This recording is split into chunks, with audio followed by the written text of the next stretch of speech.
নমস্কাৰ বন্ধুসকল, সকলোকে আমাৰ চেনেল আৰবি টিপছলৈ পুনৰ স্বাগতম জনালোঁ। বন্ধুসকল, ভিডিঅ'ত দেখা পাইছে এয়া ষ্ট্ৰবেৰী আমাৰ গাঁৱতে কৰা জৈৱিক পদ্ধতিত কৰা ষ্ট্ৰবেৰী মই আনিছোঁ। আৰু এই ষ্ট্ৰবেৰীৰ পৰা আজি মই কি ধৰণে ঘৰতে সহজে জেলি প্ৰস্তুত কৰিলোঁ আপোনালোকে চাই থাকিব। ষ্টেপ বাই ষ্টেপ গোটেইখিনি পদ্ধতি দেখুৱাইছোঁ প্ৰথমৰ পৰা শেষলৈ।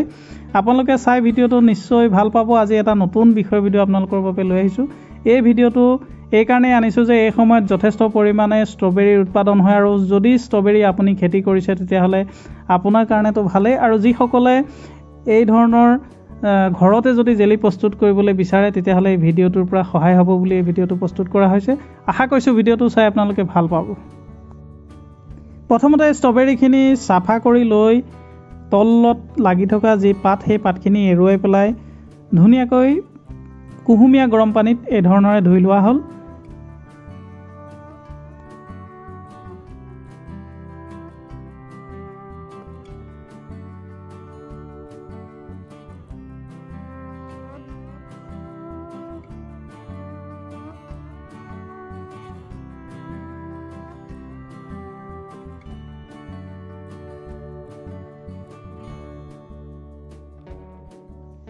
ইয়াৰ পিছৰ ষ্টেপখিনি আপোনালোকে ভিডিঅ'ৰ জৰিয়তে পাই থাকিব, মই বৰ্ণনা কৰি নাযাওঁ।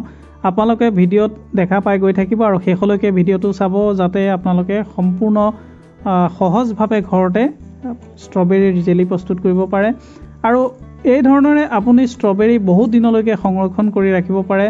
বহুতো খেতিয়কৰ কি হয়, ষ্ট্ৰবেৰী বিক্ৰী নহয়, বিক্ৰী নহ'লে বহু ষ্ট্ৰবেৰী নষ্ট হৈ যায়। আৰু এই ষ্ট্ৰবেৰীখিনি আপোনালোকে এনেধৰণে বহু দিনলৈকে সংৰক্ষণ কৰি ৰাখি ঘৰতে আপুনি ব্যৱহাৰ কৰি থাকিব পাৰে।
বন্ধুসকল, আজিৰ ভিডিঅ'টো চাই যদি আপোনালোকৰ ভাল লাগিল তেতিয়াহ'লে লাইক আৰু কমেণ্ট কৰিব। আৰু যদি এনেধৰণৰ আৰু ভিডিঅ' আপোনালোকে আশা কৰে তেতিয়াহ'লে কমেণ্ট কৰি জনাব।